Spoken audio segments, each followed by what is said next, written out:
Hi, I'm John Schmidt from the Piano Guys. Hi, I'm Forrest Kinney. My name is Christopher. I'm Tim Topham. My name is Melanie Bowes. Hi, this is Andrea Vall. I'm Jennifer Fox. I'm Glory St. Germain. My name is Christina Lopriori. I'm Leela Viss. I'm Lindell Kennedy. Hi, this is Sarah Campbell. I, Fraser Mize, will be your host. Your technique, foundations, an introduction to SEO, how you can set up your group lessons. And one of those tools is notation software. I'd like to share with you a lot about chords. We want to get teachers off on the right foot. Playing by ear and improvising. Growing a group teaching studio. Pop music, the 12-bar blues. How to build a website from scratch. We didn't want to follow just one particular technique, ideology, or methodology or philosophy. Just get to know them before you do anything to do with music. I think it's one of the most important things. It's fundamental, and it's about building rapport and a relationship with your students. How to make the most popular chords, how to style them in a variety of ways, how to add color tones to them, how to use them to reharmonize melodies in fresh ways. You're going to have the clear understanding and the resources you need to develop your own aural skills and help your students to do the same. We're going to look at the different kind of business aspects of setting up group lessons and how they differ to your private lessons. And I use it for all my students, classical, contemporary, any student at all. Circle of Fifths is absolute gold.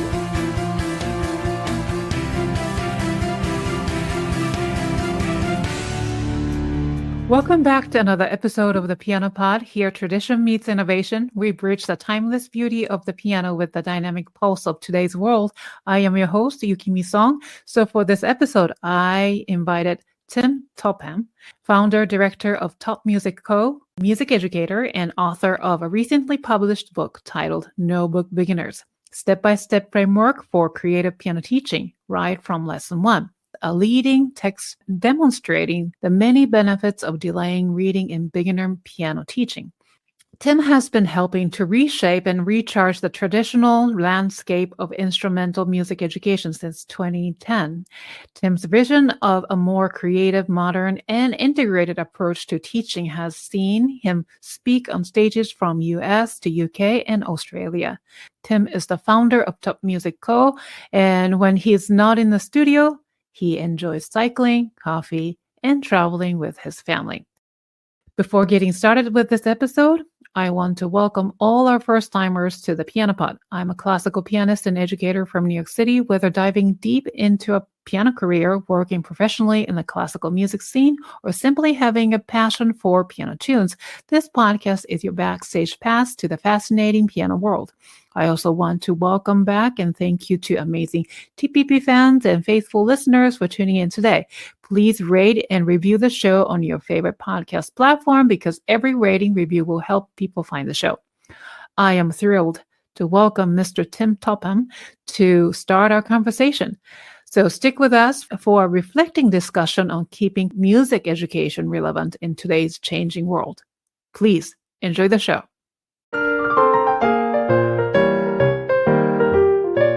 You are listening to the Piano Pod, where we talk to the brightest minds in the industry about how they are bringing the piano into the 21st century. Welcome, Tim, to the Piano Pod. Yay. Thanks, Yukimi, for having me. It's great to be here. I've been a listener of your show, and the thing I really love as another podcaster is that you have all these guests who I've never heard of. So I'm learning so much from new people, which is great.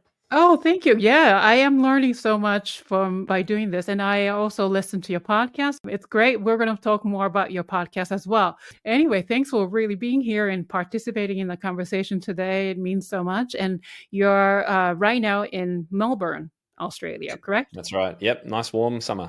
Oh, how nice. I'm jealous. So today is a really bitter cold winter here in New York City. So I'm very, very envious of that. Anyways, congratulations on your new book. You sent me actually the copy of it, but I actually bought it because I'm enjoying reading it. So I was like, instead of reading on PDF format, I really wanted to get the copy. So I downloaded on my phone and I have it in the Kindle. Honestly, still need to finish reading it, but it's the sort of book where I feel like you can just go back and forth, you know what I mean? Like and use it as a resource instead of just reading it through once. So, and it covers everything from the inspiration behind writing this book to the current state of music education, focusing on, obviously piano and musical instrument instructions and lessons. And also you're providing a historical background to explain how we got where we are in our industry.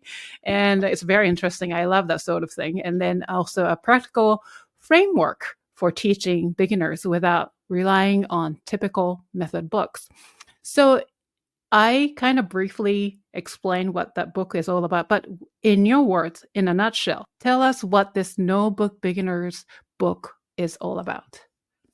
Sure. Well, I'll answer it perhaps slightly unusually in saying to your audience, when you had, and to you, Yukimi, now, when you had your first piano lesson, if you think right back, if you can remember, did your piano teacher open a method book and point to middle C and show you where to put your thumb on middle C?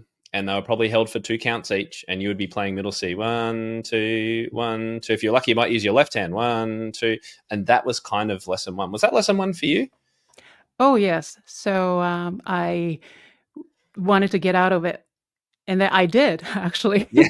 And I moved to a group lesson. And that was actually, they didn't teach me how to read notes. So that was really fun. But the first lesson was really the traditional reading based.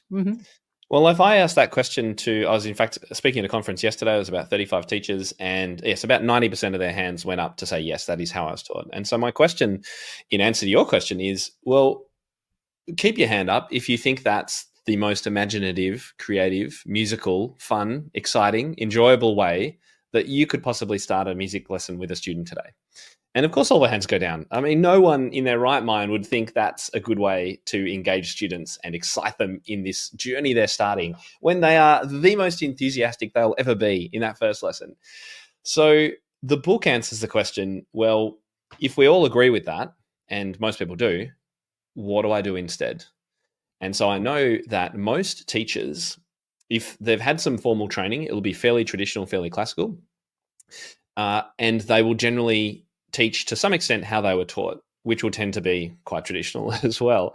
And so while teachers might listen to what I've just said and go, yeah, that I could kind of get on board with that. It probably makes sense. I could probably do something different. The question is, what do I do? And so that's really the fundamental part of this book. It's to say, well, we're all on the same page together. My goal for the book is I want more students in the world continuing their piano instruction. I want more teachers enjoying the process of teaching so they do more of it and they have fun with it. And I want these students to stick around because they've had this incredible experience at the start. So here is your framework. Here are your lesson plans. Go for it. Have fun with it. You can do it, by the way. Anyone can do it, regardless of how little creativity you think you have inside you, you can do it. So that's what the book's all about. So the title is No Book Beginners. Literally, like you're going to start without a book? Correct. Yeah. Well, the only book you're going to start with is my book, which you're going to have on the side. You're going to be preparing with it. Mm-hmm. But yes, the goal is to not have a method book for anything up to 10 weeks, if you want to, or more, or fewer. There are many teachers who've used this approach and maybe just use it for 3 weeks to kick off the right lessons with students, and then they'll start adding their method alongside. So it's really, really flexible. I don't call it a method. I call it a framework for that fact. The fact is you as a teacher are in charge of your lessons, and you can choose to use this how you want, for however many students you want, for how long you want, alongside the method you want, before the method you want. It's really up to you.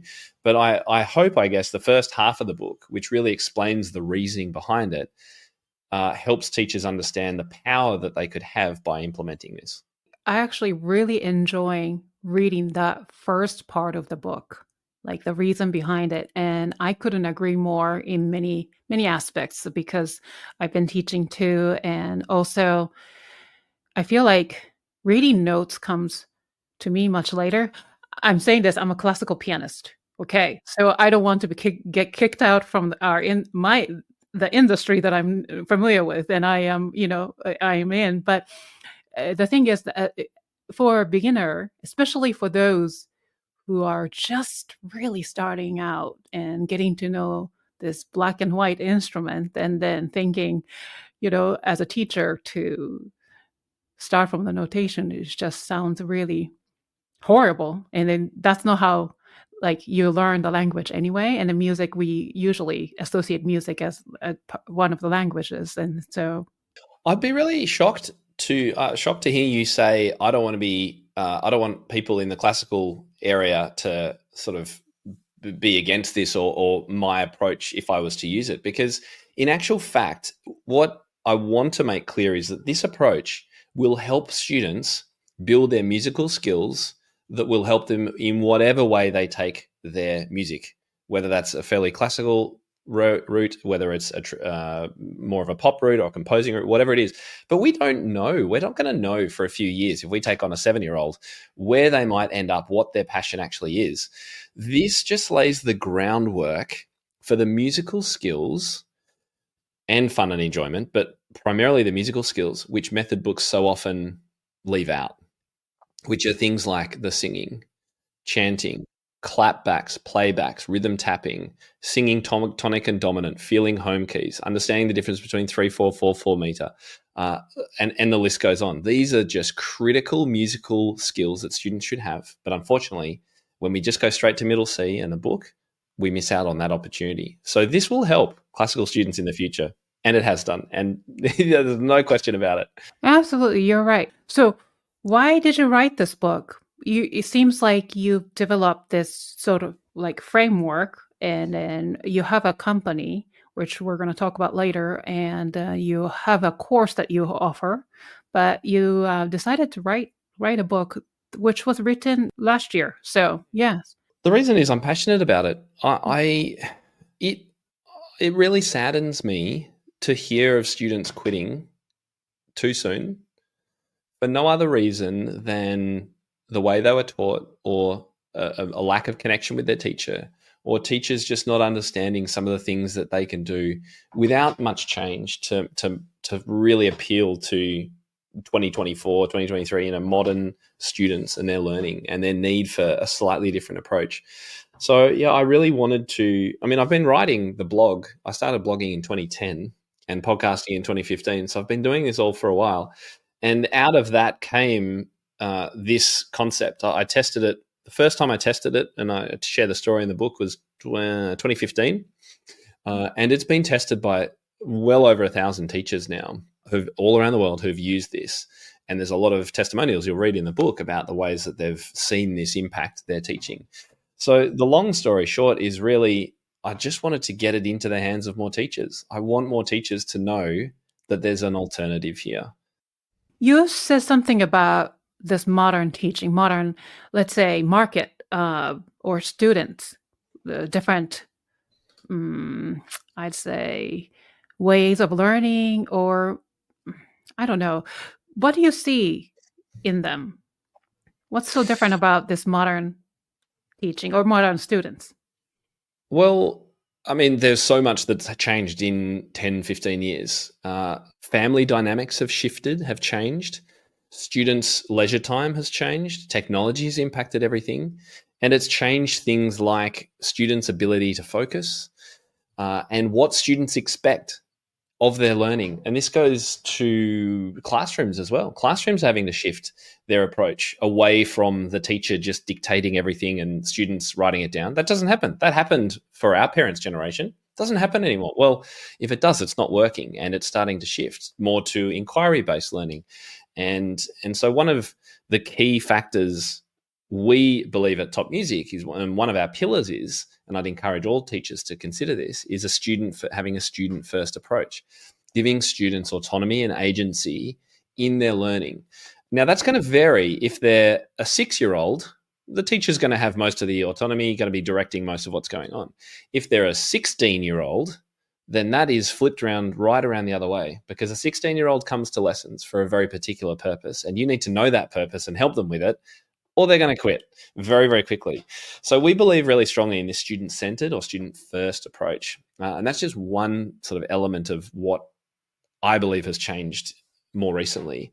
Another one is just students crave interactivity. So the integration of technology into lessons even if that's just recording them and playing it back in slow motion and watching movements and things like that. I mean, there's very easy ways to integrate technology. Again, it's not a whole rebirth of your teaching. Just adding things in can be very powerful. And there's a lot about collaboration that students really value these days. There will always be, Yukimi, the 1% of students who will sit alone at a piano for 2 hours a day and practice and move up through the grades if you're in a grading system, or work towards the advanced literature. But my experience is that the 99%ers, they won't respond in the same way to that. And so we have to look, okay, how can we get collaboration happening? Where's the social element, particularly for piano students? Oh my goodness, piano students are so alone and solo. Let's work ways to get them together, to play at least with a backing track or with you in the studio at a second piano or duetting or anything that means that they're playing in a collaborative sense. Because of course that gives them a much stronger sense of rhythm. I mean, not only is it social and that's positive, but it helps their musicality. They're listening better, they're following, they're getting balance. I mean, so many things come from it. So I think, there's just 2 examples or 3 of some of the changes that I feel we need to consider in our studios.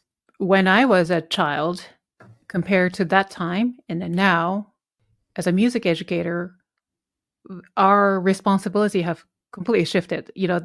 My teachers probably, they were all traditional way of teaching, and if it's the piano lesson, it was just everything was focused on piano playing, from piano technique to notation to everything. And then obviously I'm one of those people who wanted to study piano, so it got more serious. And so, but then these days, I'm teaching serious students. Some perform at Carnegie Hall several times a year.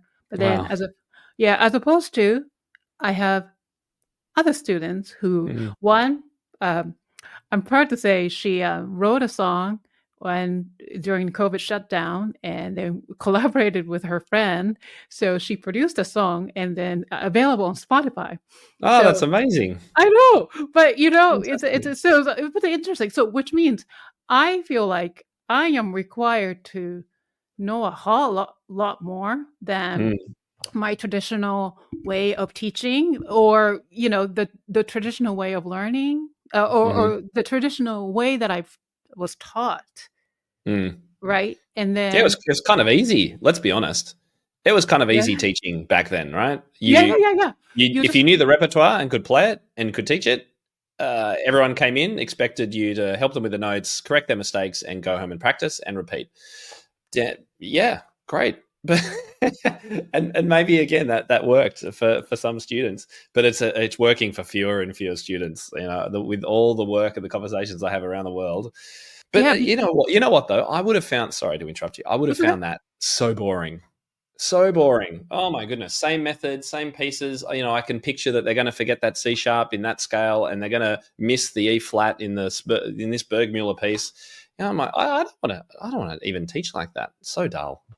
That's the missing part in our industry, and then you decided to write a book. Well, yeah. I mean, it's obviously a bigger picture, because we can improve teaching at all levels of ability. And have an impact by taking the student-first approach. But I really wanted to write a book that focused on those first lessons, because they are just so critical. And because most students will start between the ages of 6 to 10, I wanted a framework which would really suit that age category. And so, I really wanted to go back to the beginning and say, okay, how do we get this right? And you may have read in the book as well, in the first part, I also say really clearly what the goal of this is. What are the skills that we want students to have at the end of their first 10 weeks with us? And that's probably something that a lot of teachers don't think about. And so I challenge them in the book to think about it. There's a space in the book to write down, before you read my ones, what do you want your students to be able to do? And what do you want their mindset to be at the end of their first 10 lessons? Write them down. And listeners could pause this and do that right now. What would you write down? and then come and have a look at the book and see what my ones are, which is where this framework takes students. Because it's just so critical to get that right at the beginning. Yeah, absolutely. Yeah. So what does this book ultimately provide? Yeah. So teachers getting the book, the first half of the book is the background on how this came about and why you should consider whether this might be something that suits you and your teaching. So really the goal was to make the case for it and also to explain to some extent how we got to where we are right now. And then the second part is the true framework, which is to say I provide you in the book the first 5 weeks of this framework, dot by dot, step by step. Here's what to say. Here's what to do. Everything you need from that first lesson up to the 5th lesson is in the book given to you. And I give an overview of lessons 6 to 10. And we have a companion website where there's more information. So there's videos of me actually teaching all of these steps. There are backing tracks and accompaniment parts that teachers can play and practice instruction. So what does the student actually do week to week at home? So all of this is provided. That's what the framework gives you. And I call it that framework again because you can choose how long you want to try this out for. We have a lot of teachers who might just try it out with one student, and commit, okay, I'm going to do 3 weeks to start or 5 weeks just with one student, and I'm going to try it out and see how it goes. And then very quickly, most of them will start integrating this and using it for the rest of their students as well. In your book, you mentioned your discovery of late Dr. Edwin Gorton's written presentation because I think he wasn't able to attend the presentation at the time or something. And then of course, about music learning theory, which is his, theory. And then I got to learn about MLT through podcasting. And then one of the MLT specialists, Krista Yadro, I got to interview. And then that's that's when I actually learned about MLT. Before then, I never knew of this theory before. And you mentioned in the book, it says, it affirmed everything I knew about the music teaching landscape. What does that mean? That's a great question. I think listening to this presentation, and we can go into what that means if you'd like, or like what the content of MLT is, but listening to it aligned with what I subconsciously knew. I knew the way I was teaching these first lessons and reading in particular, I knew there was something that we could do better. I just had a feeling, it's such a struggle. Music reading is a really complex brain activity, really complex. One hand alone, but add 2 hands and pedals, and oh my goodness, I don't know how any of us have ever learned it. I mean, it's so difficult. But I felt when I was teaching students, it just seemed like drudgery and hard work, and I'm like, why is this so difficult? And so that's what I meant by kind of affirmed. It affirmed in me that there was potentially something wrong with what we're doing or something that could be improved about how most of us were teaching reading. And so when I heard about this language model of learning, or sound before symbol, as some people call it, I'm like, that makes sense. That makes so much sense. And that's when I started to go, all right, I think I can restructure what I'm doing with one of my students. And I think I talk in the book about Josh. I actually found a picture of Josh, he was the guinea pig student, I talk in the book about the story of how I basically compiled everything I had learnt over the preceding 5 years of blogging and interviewing and masterclasses and all of that stuff. I went on a true deep dive. I got so obsessed by piano teaching. I went to every single thing that I could possibly go to. I took notes. I read books. I learned about Suzuki and Orff and Dalcroze and Alexander technique and Kodaly, all of these. I had experience. I went to courses. And then music learning theory came along. I'm like, I think this is going to pull it all together. And that's kind of what it did.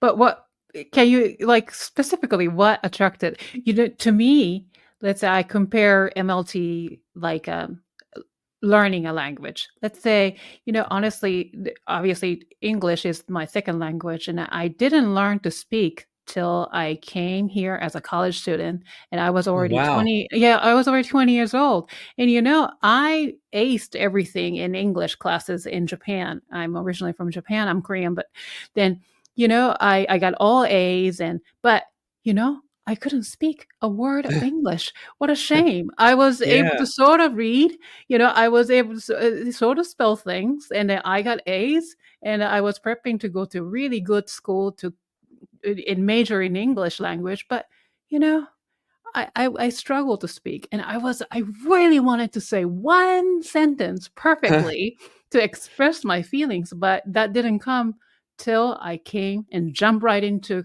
college classes as a college student. So then when I really learned about MLT, I was like, so like just it made sense about music learning too. It's really not about learning to read the notes, because these black dots just don't say anything much, because it all really depending on the context, right? If it's a treble clef, obviously this line, this dot changes, that and if it's the bass clef, obviously same note on the same line changes.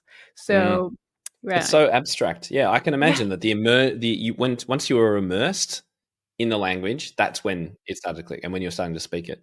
So, and for those listening, and perhaps have heard it on your previous episode with Christian, the simple premise is that we should match the way we teach reading to the way language is acquired by a child, which is to say that the first thing they do is speak and make sounds and babble and what we'd call improvise on the piano or their instrument.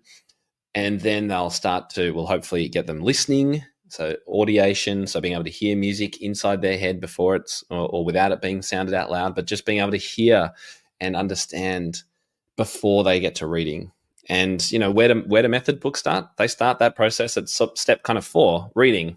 The only other step after that's writing. But all of that beautiful immersion has been missed. And that's what the Notebook Beginner's approach is based around. So I took these concepts and went, okay, well, how do we get to this desired goal in 10 weeks' time? All right, let's start. Let's look at these activities. Okay, so we can do some pitch matching where we play on the piano and they have to hum it, or they hum it and they have to find it on the piano. Simple activity, something that's rarely missed. Lots of singing. Singing is so, so important for musicality generally, and regardless of your instrument. And most piano students are not encouraged to sing. In fact, they're almost discouraged from singing. And it's such a skill. It's such a helpful skill for phrasing down the track, for being able to play by ear, being able to sing what you hear before you can play it, all of those things. So I am so passionate that we normalize singing from the start. First lesson, let's sing as a natural part of music making. And of course, Suzuki does this, and Orff does it, Kodaly does it. There's chanting, there's tapping, there's singing all the time. Body movement, so feeling the music in your whole body and in your voice, even just speaking rhythms, which is an Orff technique.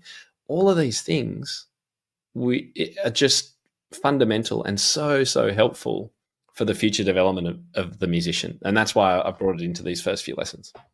Now, what do you think about music learning theory? So I got to listen to several, podcasts about MLT, and I read some books about MLT. So, and then you talk about in your book, one author, Paul G. Woodford, he says Gordon's system is too prescriptive and proscriptive. It was just interesting as I was doing my research for the book. I wanted to try and give both sides of the story, and I liked the concept behind music learning theory, but the implementation of it was much harder to get my head around. So I found very quickly Music Moves for Piano, which is the method created by Marilyn Lowe, based on music learning theory. And I tried desperately to use this, but it was a step too far. It was too hard. It was too different to how I'd been teaching for me to understand it. I tried so hard. Oh my goodness. I interviewed her, other people. I practiced. I got all the books and the DVDs and the backing tracks, all that stuff. It was just a bit too hard. And then as I was researching, I did find that quote from Paul Woodford that it's almost too prescriptive. It's too proscriptive. It's which is why I've taken the concept. Let's use the language acquisition model to teach reading, rather than because he outlines in as much depth as you want to go to the nth degree about how you should go about teaching the language acquisition model, down to tonal centers, the syllables you use, all of this. And if you're happy with that and you can do it, fantastic. I'm not disparaging it at all. It's great if you can do it. It just didn't work for me. And I knew that if it didn't work for me, it probably would be a step too far for a lot of other teachers as well, which is why I thought I'm going to use the concepts, and I'm going to put all of those other approaches, the Suzuki's and Kodai's and things, in a melting pot.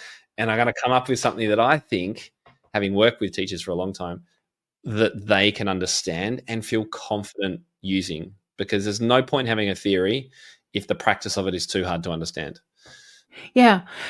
I don't oppose to MLT at all. I love the concept of it, but do I want to go back from scratch and learn to teach? I am getting older. Big ask. Yeah. Yeah. I don't know if I want to do that. So that's the struggle for one thing I had. And then to me, it was very specific, as you said, the method. So I got lost in the middle. So I really, I felt like I may have to go back to college and get a degree in MLT or something. Otherwise, I don't think I can catch up. And then I listened to some of the podcasts, and they were saying, do they? I was like, yes. Yeah. Yeah. And you've hit the nail on the head. I was hearing that from other teachers as well. Lots of other teachers who were listening to my podcast because I got all excited. So I'm like, okay, I'm going to interview everyone about MLT and see what I can learn, which is probably what you enjoy doing as well about podcasting. And I just kept hearing from teachers, it's just, there's something about it.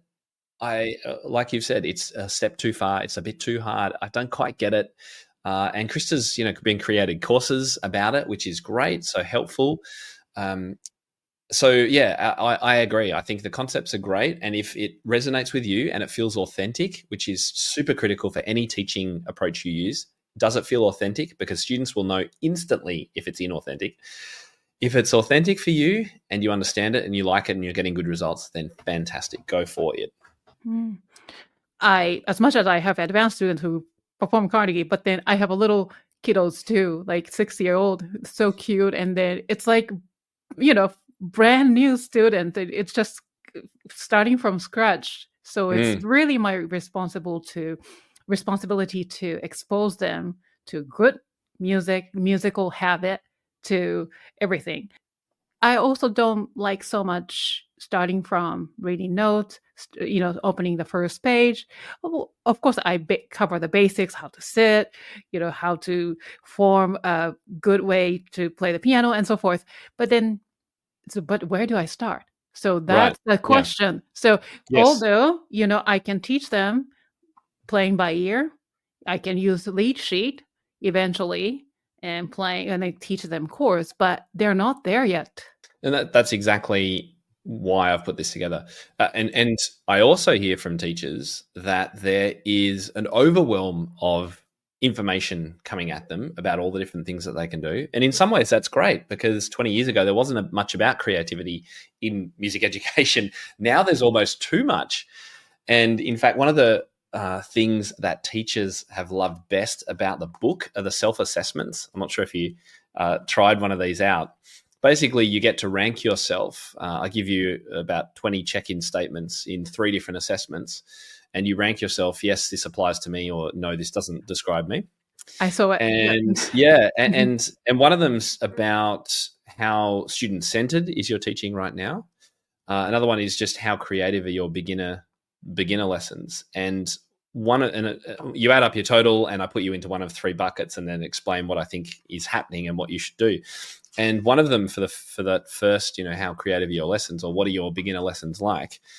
One of the last ones is, if you're in the last bucket, I tell you to watch out for shiny objects, because it's really easy. You're quite creative probably if you've ended up with this score. But the challenge is actually that you can be so enthusiastic and you want to learn and try new things that you try too much and you completely overwhelm your student.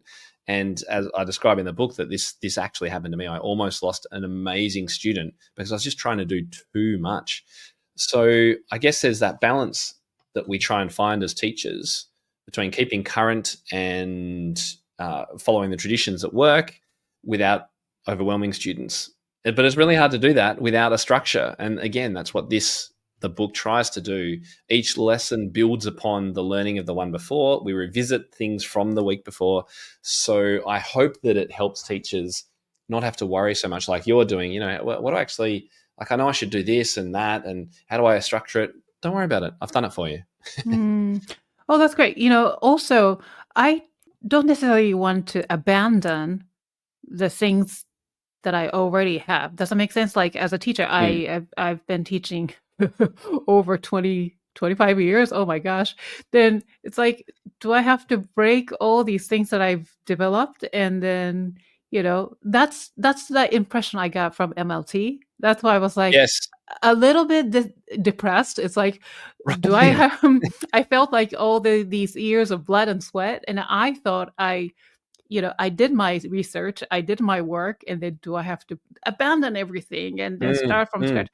That is quite overwhelming and devastating. You know, I did what I know the best. Yeah. And it's unnecessary, I really think. There's also, I interviewed the founder of Simply Music, which you may have heard of some time ago now. And that's that is a method, and it's a very structured method, and it's a licensed method. So it's really, if you choose to go down this route, then you are not to teach any other way. And so you learn a new approach. And that, again, that works for some teachers. That's fine. I didn't want to produce something like that, though, just as I didn't want to produce something that meant you had to revolutionize your teaching. So any of the activities in there, teachers wouldn't be like, what is that? Like, what is this, these syllables, or what is audiation, or whatever it is? It's all really doable stuff that any teacher can do without, again, revolutionizing or going back to basics. I really want to talk about you, your background and everything. But before that, do you have any other things that you want to talk about from your book? Well, I'll mention just two concerns I get from teachers, which I do speak to in the book. One is teachers that say, I can't do this, I'm not creative. And it's so sad to hear that. And there's a lot of teachers, maybe they don't say it, but perhaps some of you listening are thinking, I'm just not creative. I was traditionally trained. I can teach beautifully how to phrase and pedal and play Bach and Beethoven, but I'm not creative. So there's no point trying. And I just want to speak to you guys and say, well, I believe that's rubbish, load of rubbish. You and everybody else out there can be creative, are creative. It's just a bit latent or dormant. You would have been, as a child, incredibly curious, full of imagination and creativity. And unfortunately, just as adults, particularly in music, we lose it over time.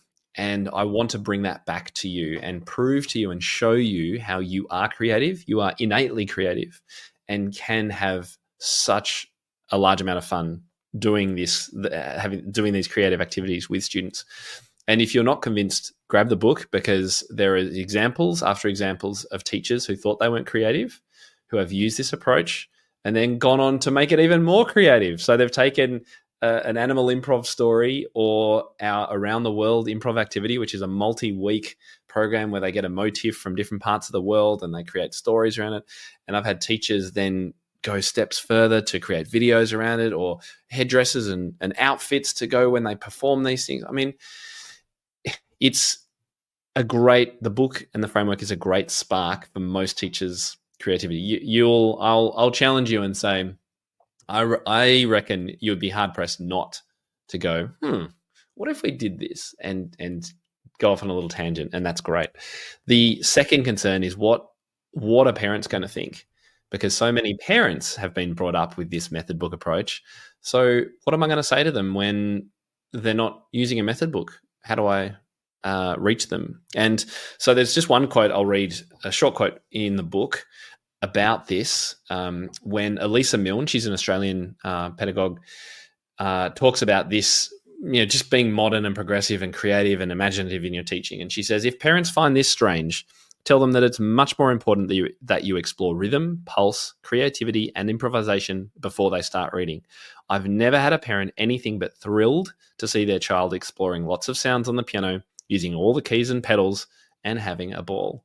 And in fact, there's another teacher I quote in here who says that the parents of the child she was teaching this to couldn't get the child off the piano because they were having so much fun. I mean, isn't that exactly what we want? Wow. Absolutely. Absolutely. Now, it seems like you're really thoroughly researched and studied, and, you invested your time and even money to books and courses. And so I would like to know your background. So how did you get to where you are?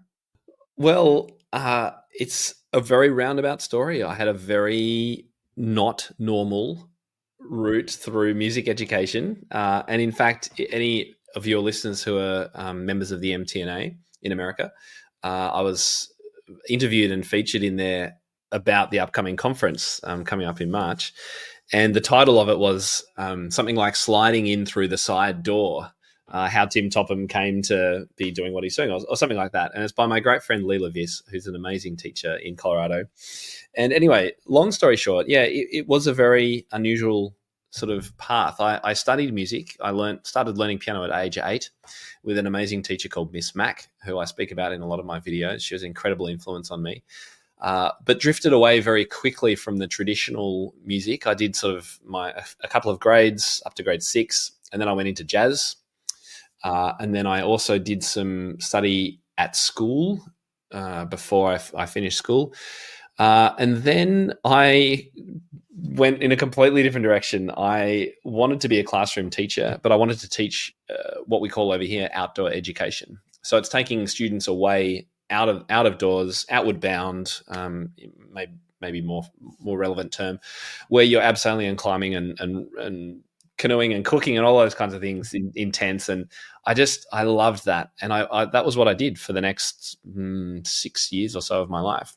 That is super Australian. It sounds like that is awesome. It's part of the curriculum over here. It's a choice. Yeah. And all schools run camps, and I just thought it was a cool way to live my early 20s. Like, who would want to do that? I want to do it. Yeah. Yeah, right. So I did that for many years. All through that, I was always still playing piano, but I never taught it. And I accompanied musicals. I would conduct a few musicals. I would accompany singers who were friends. Yeah. So I always kept in with the music side of things. Anyway, long story short, I kind of had enough of all of that outdoor ed after, 6 or 7 years of it. I was getting old. And so I thought, right, I'm going to be a music producer, which meant for me becoming a DJ, effectively, making music that could be played in nightclubs. And I gave myself a year. Was it a year or 3 years? I can't remember now. But look, I couldn't make money from it. And so I started teaching. I thought, well, why don't I start teaching? And the teaching I just became incredibly passionate about. I just loved it. It was heaps of fun. And then so I reconnected with Miss Mac, who had long retired, but who was only too happy to help me. And she mentored me for a year or two, taught me everything she knew, gave me all her resources, and gave me the confidence to go, all right, I haven't been formally taught piano pedagogy. I've been taught how to teach in a classroom setting. I have a teaching degree, but not pedagogy. But I'm going to go out there and I'm going to share what I know and what I've learned with the world, and I'm going to do things differently. And that was how the blog began. And I just deep dived. I just kept learning and sharing, importantly. I think there's lots of people in the world who go on deep dives into topics, but I started sharing it on YouTube and on the blog. Every book I read, I'd review it. Every masterclass I went to, I'd talk about it. And slowly that got traction from people. And that's how Top Music came to be. Great. So we'll talk about TopMusicCo. So what is it? Who is this for?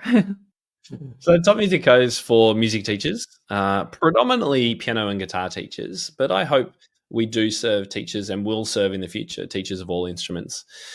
It's a place to go for community and content learning, and a place to, I guess, to have as a hub or a home. That's what I want it to be. Even for teachers, we have a membership site as well, a paid membership. So that's the core of our organization.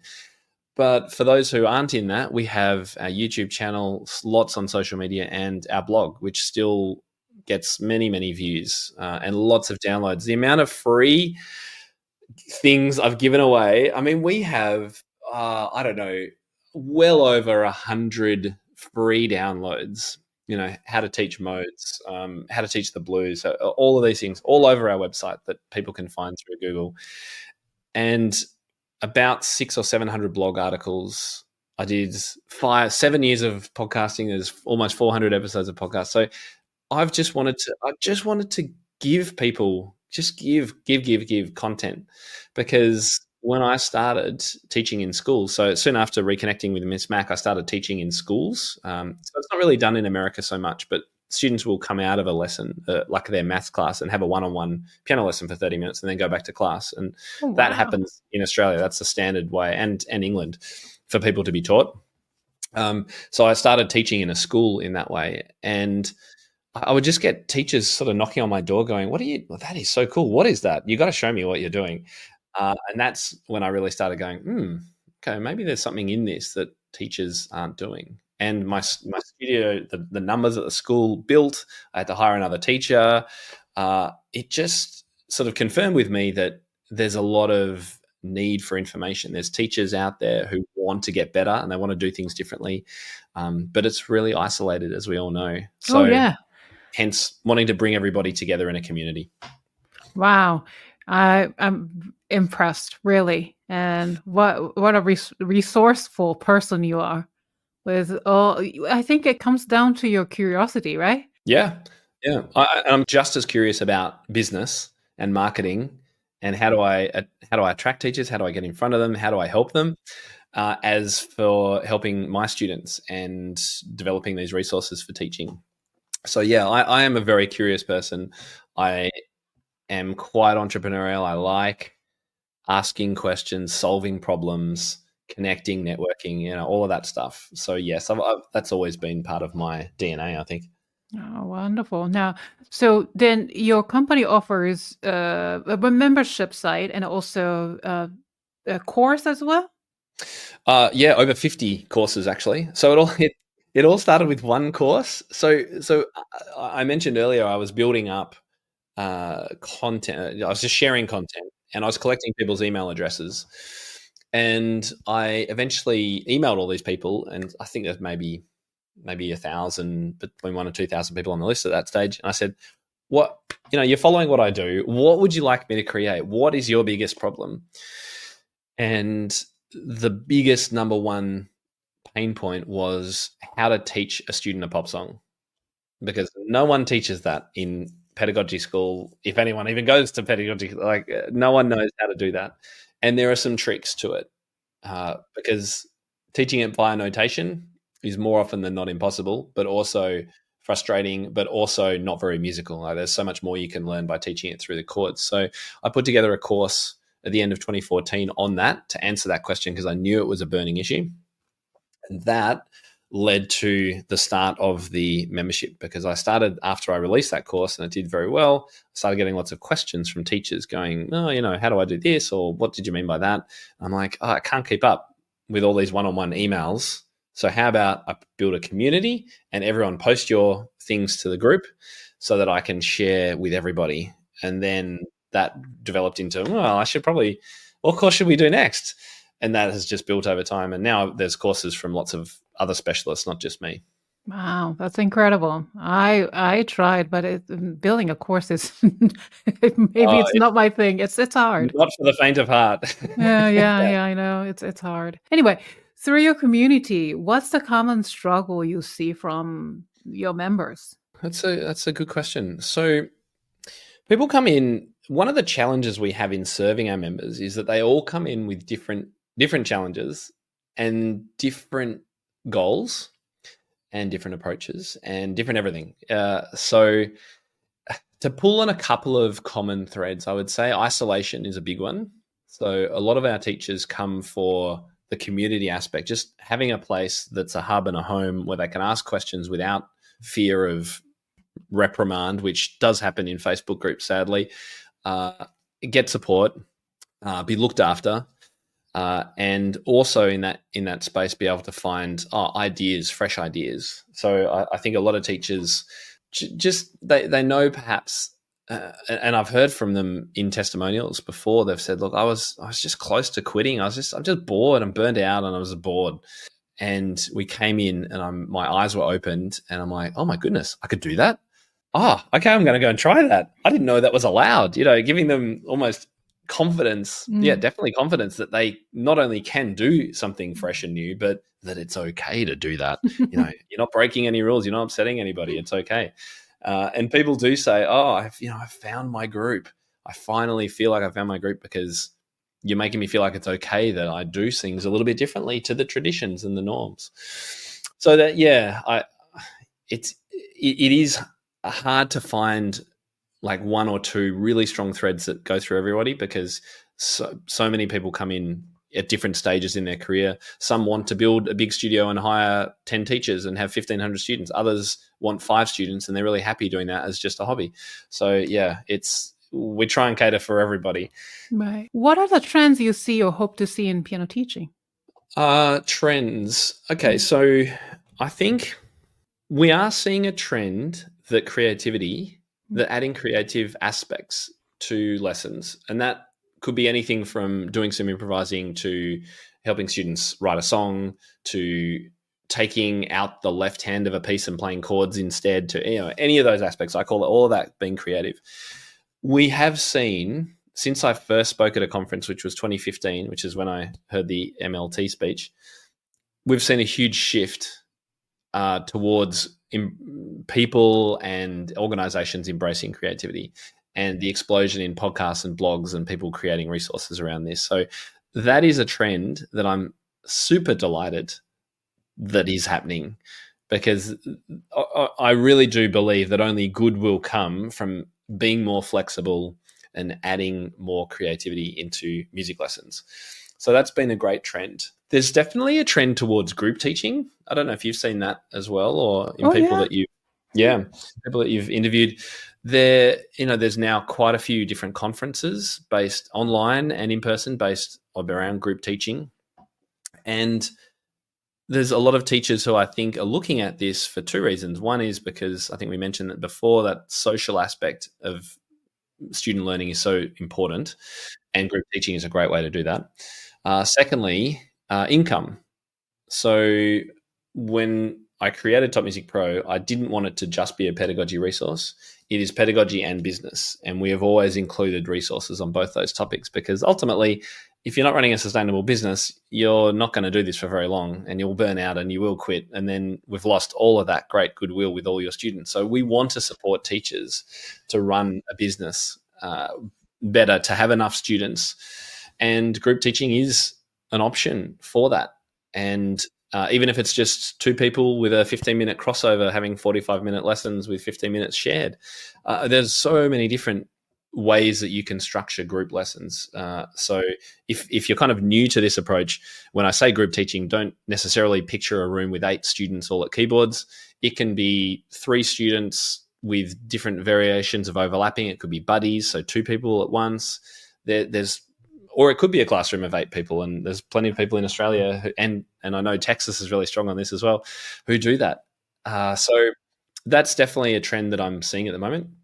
And I think for teachers who are keen on it and happy to do it, and it works for them, I think that's fantastic. And it definitely does have an impact, a positive impact on income if you'd like to go down that route. So there's 2 trends anyway. Wow. Now I'm sold. So help me sign up for whatever you offer.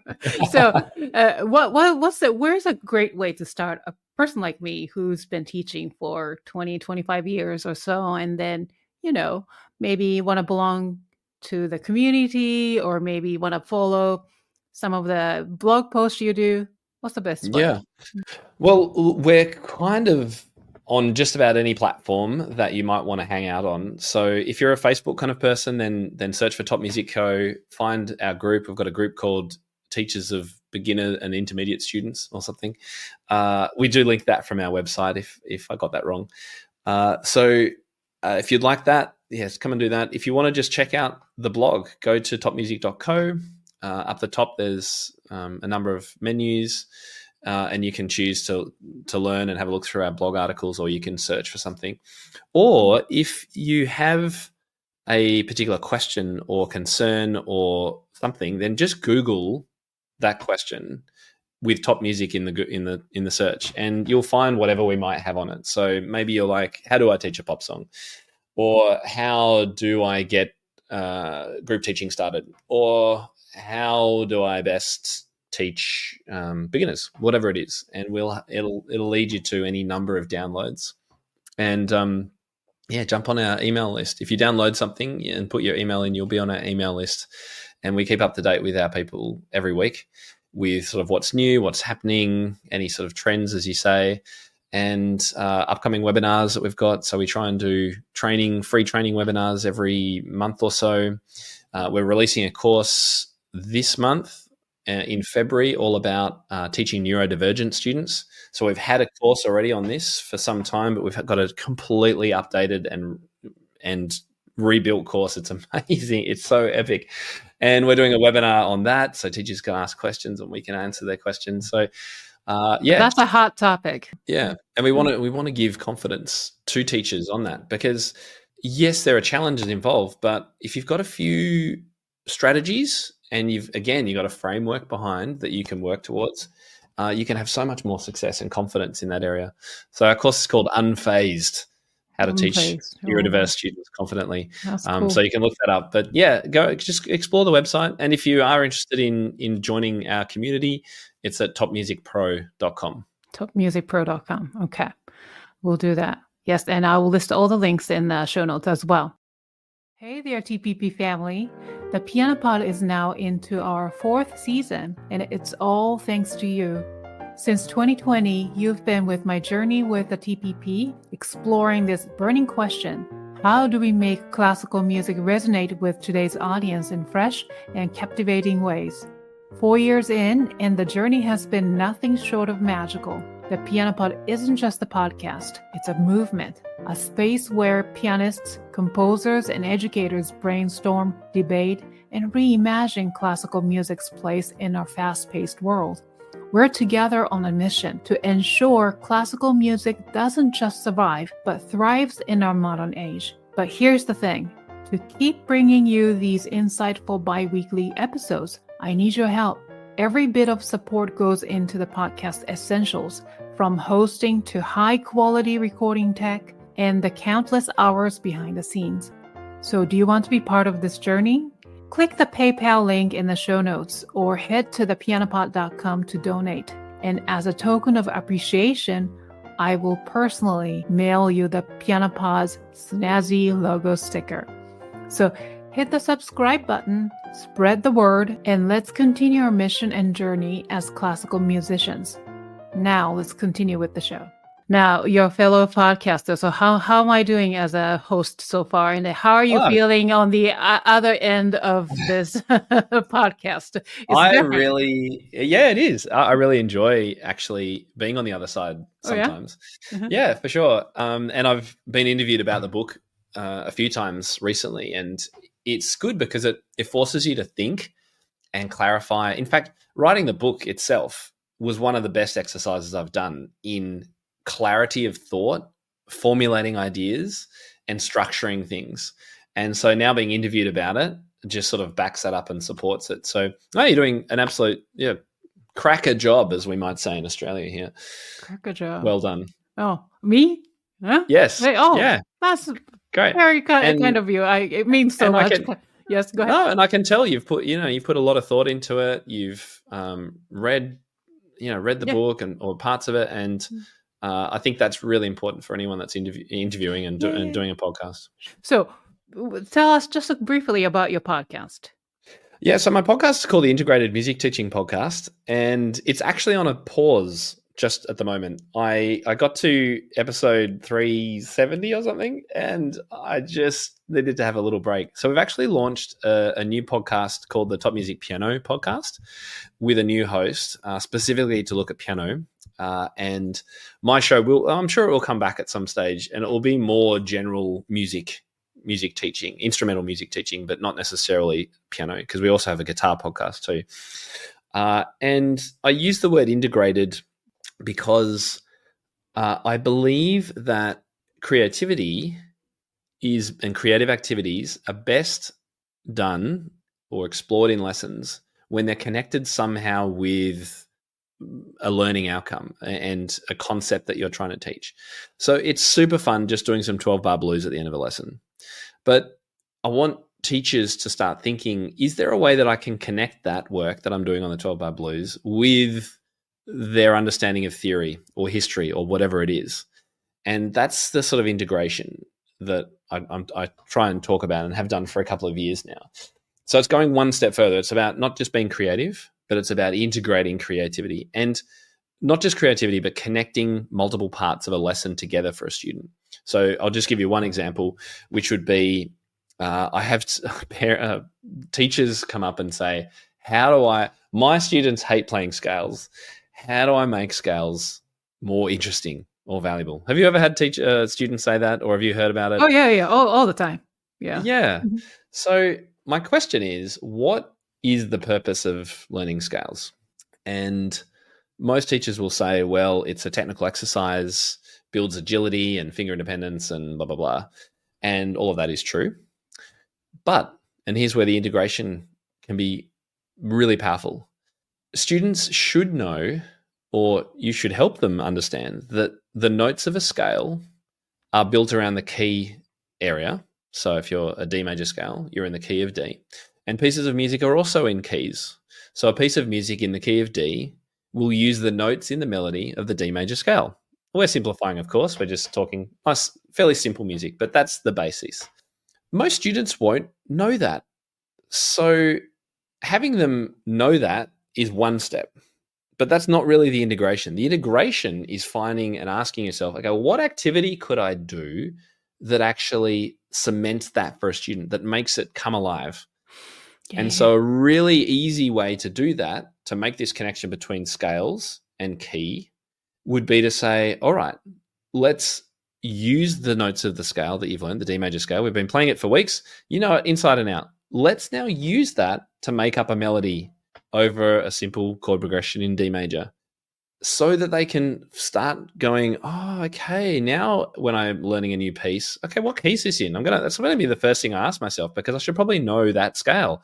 Oh, I've got a key of a piece of music in G. I better learn the G scale. And wow, wouldn't you know it? The notes are all the G major scale. There's an F sharp there. Why is that there? Because it's in G major. So we start unpacking connections for students, and this does. The research says it, and I've talked about it. There's information on integrated music teaching on my site if anyone wants to look at it. This does strengthen and solidify knowledge for students, making connections with unique creative activities. Yeah, absolutely. That almost like really giving them the context of why do I have to learn this sharp keys, or how many keys in certain scales. Yeah, and that's what you want students to do, is ask you those questions. So, the key of the piece is G. All right, now the left hand has moved to E, and it sounds sad. So, what's going on here? Well, it looks like we're in the B section, and maybe we're in E minor, and those two keys are related. Why are they related? And off you go. Circle of fifths comes out, and let's do some chords playing. And I mean, there's just, if you can, open your mind to possibilities like this, you can have so much fun and just build such deep connections and knowledge for students. And I just sort of want to say as well that if you do take up some of these ideas from the no book approach, you will naturally be more inclined to think this way for your other students as well, because this will get you thinking a little bit more about beat and meter and harmony and tonal centers and those things.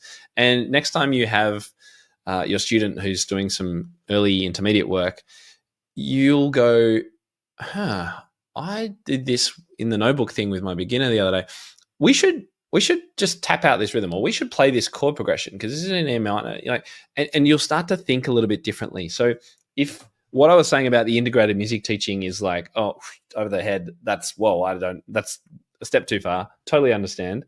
But if you do take on some of these ideas from the notebook approach, I think it'll become a little bit more natural for you to think in those ways. Well, thank you. Wow.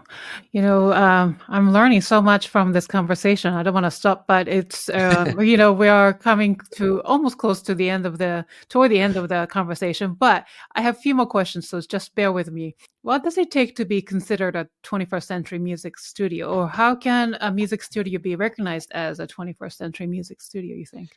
Well, I think the first thing you need is a website that wasn't built in the 90s and is mobile responsive, looks great on phones, doesn't use copper plate, Gothic fonts. So you need to present yourself. This is putting my business hat on. You need to present yourself as a modern, positive, practical, fun studio online and on social and wherever else you choose to spread the message about your studio. So that's one super critical factor. I think another critical factor is just in your pedagogy, having the flexibility and the student first approach. They're just really a given now. Teachers listening, again, for the 99%ers, you need to be flexible. You need to have your students have some autonomy in what they're learning. You need to, as much as you can, bring in some of these concepts that the students are listening to. So can you add elements of popular styles and things into lessons without sort of groaning and making it like the 5 minutes at the end? Because if you haven't already sort of picked this up from what I've said, I'm a very big believer in the power of using creative things, popular styles, pop music to teach fundamentals of music. This isn't the junk food of music lessons. Yes, classical music is important. I love playing classical music and I love teaching classical music, 100%. But I tell you what, a student will learn more about harmony and chord progressions through an Ed Sheeran song than they will through a Beethoven sonata or something like that. It's too complex. We need to use some simple music. And yeah, maybe it's only got 4 chords. That's okay. That's actually a really good teaching point. So I have a course and a program, another framework called 4-chord composing, which I highly recommend. Anyone listening can try it out. You can try it out for free, topmusic.co/chords. Check it out, try it out. These are this is part of being a modern studio, that you do bring in these elements of new music. And it doesn't matter if you don't listen to it yourself. That's what YouTube's for. Jump on it with your student. Go and explore it. YouTube. Let's talk about YouTube for a second. Yeah, sure. YouTube is not your enemy. YouTube is your friend and needs to be your friend because every student is on it. And in fact, you know what? I don't know about you, but when I was a kid, my Miss Mac was very open to teaching me things that I wanted to learn, even if it was too hard for me. And but I still mucked around. I played stuff on the radio and recorded it on a cassette and played it back and over and tried to play it. And I had a synthesizer and I tried making things up. Like we all do this. Lots of students will do this anyway. They'll be on YouTube. They'll be teaching themselves stuff. So use it, bring it into lessons, get them to show you what they're doing, help them improve the fingering because it's probably going to be a mess. Help them improve the musicality and the dynamics. There's so much you can do. So that's another element, I think, of being a professional studio now. Yeah. Look, there's probably lots more, but hopefully that's a few to get started. Oh, yeah. Oh, well, thank you for that. Yes. I don't necessarily teach Ed Sheeran, but I use Taylor Swift. Plenty of Taylor Swift. Perfect. Yes. Oh, yeah. She's timeless. Yeah. Oh. I've just started recording videos of me reacting to a pop song that has been listed by one of our members, and then working out how on earth I would teach it. And so these are called Pop Song Solutions. These are videos inside our membership. So people can just sort of scan through or just search for, oh, crap, someone wants to learn Ariana Grande something, type it into Top Music Pro. Oh, there's Tim teaching it. Okay, I've got some ideas. And that's something that I really enjoy doing. I've got to do some more, actually. I think we're about time for another batch. Okay. I'll make sure to follow. Now, so why music education? So How does music education contribute to our lives? Well, it just enriches everything, doesn't it? I mean, imagine the world with all the music gone. I mean, and I think students may miss this fact because they've got headphones in all the time, but there's music everywhere, behind movies, for advertisements, in shopping centers. I mean, music, we're absorbing music all the time. And I'm really glad that we are, because it's just such a magical thing. And so we're in a very lucky position to be able to bring this experience to students. We're really privileged. And it's another reason why I want to support teachers to do this, because if you have made this choice, you're not doing it for the money. There's no way. You're doing it for the love and the passion that you have, and the belief that music can change lives, and the belief that there is power in music. And that's not to even start on the research behind music learning, which we like. So I was at this conference yesterday, and one of the speakers, Paul Myatt from Australia, who's an amazing teacher and pedagogue and consultant, he gave a quote. I wish I could remember it exactly, but it was to say the power of music learning. So for students that learn a musical instrument, on average, I'm going to bungle this, but on average achieve, 90% better results or something in exams across the board or something. It's not quite right, but I hope your listeners will understand. The point I'm trying to make is that there is lots of research about the power of music learning to enrich and strengthen students' abilities in other subjects. And it teaches resilience, and it teaches perseverance, and it teaches repetition and practice and thinking, and all so many different areas. So yeah. What advice do you have for someone starting to build a music studio? Oh, that's a good question. I think when you're first starting, you're going to teach just about anybody, and that's great, and you should, because you're just starting out. You're not going to quite know who you want to teach. But over the course of time, I want you to start thinking about how you can specialize and differentiate yourself from other teachers. Who can you be? What's going to be special about you? Is it the fact that you do use a particular method or approach, or backing tracks, or that you're the best competition preparation winner, or are you the teenage transfer student, which is what I was? Send me your transfer students. That's what I love doing the most. So try and start as soon as you can when you begin your studio to refine who you like, and go back to that word authentic. What is authentic to you? What gives you the most joy in teaching, and try and work that out, and then use that as the copy on your website and the posts that you do on social media to try and attract more of those students to you. Make sure you've got a good website. Make sure it's modern and up to date and looks great. It's got smiling, happy children on there, preferably ones that you've taught with their permission, and that you've got a relatively structured approach to how you go about teaching that works and is successful and can be repeated. And there's lots of different ways that we all teach. There's lots of different resources around it. But yes, I think they're the crucial ones. Oh, and I would just say on the business side, if you're just starting out, make sure you look at what you're doing as a business. That means have a separate business account. It means thinking business-mindedly in regard to marketing, knowing that you're in charge of things. You need to make a profit. You're not doing this just because it's fun, although some people do, of course. Most people need to make a profit. So, think about it as a business, because you are a business owner, and good luck, I say. And come and join us, because we love helping beginner teachers. We've got courses. Beginner Teacher Blueprints, one of our most popular courses. Oh, wow. Yes. Great. Now, any message, advice for young piano students and their parents? Ooh, okay. Yes. Stick at it. Keep it up. I know it's hard. I was a bit of a bad student for some of my time. If I was enjoying the music I was playing, I tended to work really hard on it. And so I would say to parents of students, try and work with your teacher. If they're not the kind of teacher that is flexible and has this kind of modern approach, then try and encourage them to do some research and to look up some of the articles that we supply and things to make sure that they're going to be covering what your child actually wants, what their goals are. Because ultimately, a teacher will have a goal in mind.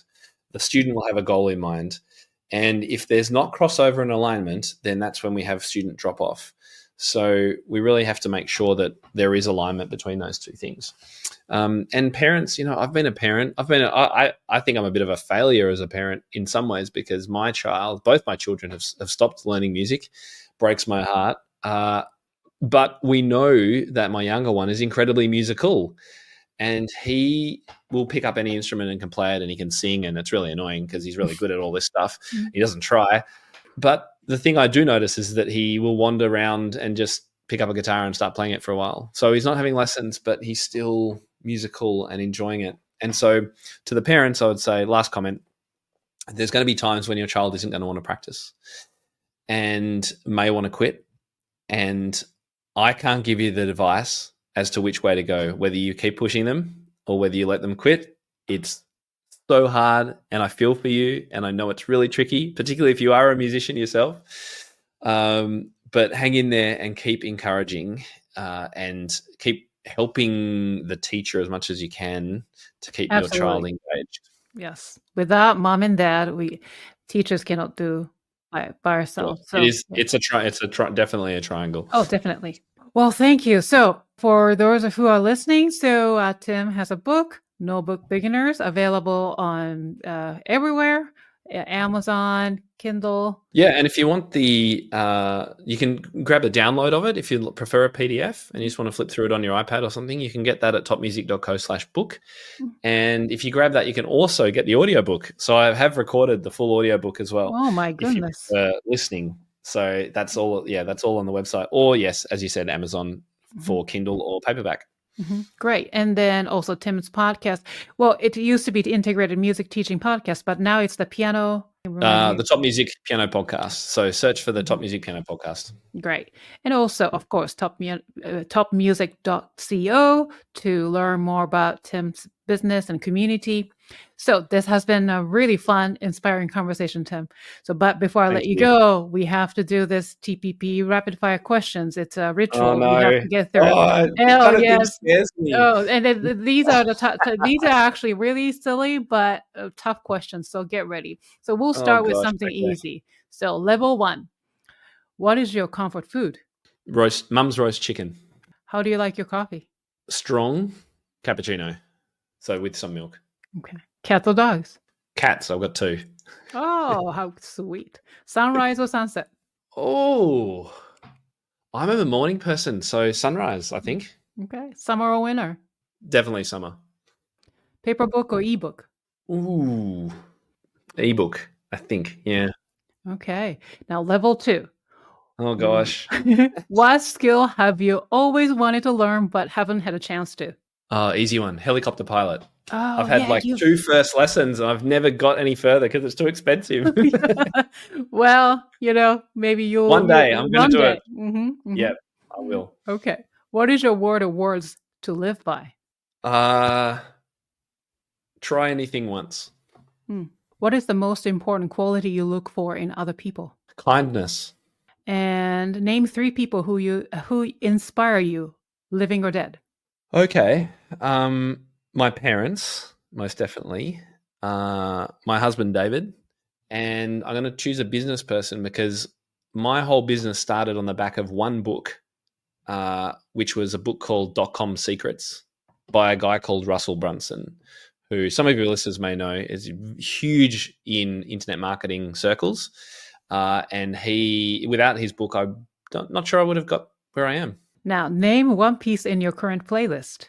Oh, okay. That's easy because it's on my stand.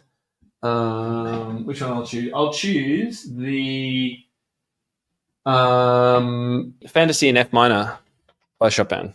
Now, level 3. 2 more questions to go. So, I'm getting scared now. If you could meet your future self, what question would you ask?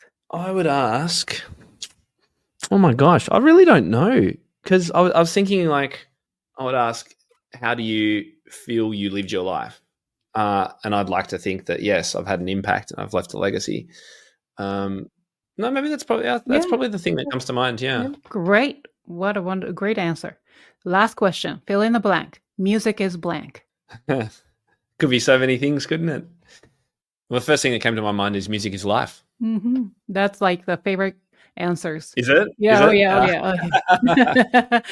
Well, you know what? With Notebook Beginners in front of you, music is fun. Music is fun. Oh, ding ding! Great. That's a perfect answer. So that concludes this episode of the Piano Pod. Thank you, Tim, for joining my show today and sharing your stories, insights, and expertise. So for the Piano Pod's listeners and viewers, please visit TopMusicCo to learn more about his community and courses and check out his insightful resourceful podcast. And of course, you can purchase his book on his website as well. So all the links are listed in the show notes. Thank you to my wonderful audience fans for tuning in today. If you enjoyed today's episode, please rate and review it on whatever podcast platform you use. Remember to hit the thumbs up button and subscribe to my YouTube channel if you are watching this episode on YouTube. Follow TPP on social media to get the latest piano news. I will see you for the next episode of the Piano Pod. Thank you, Tim. Bye, everyone. Thank you so much, Yukimi. Bye-bye, everyone. Thank you.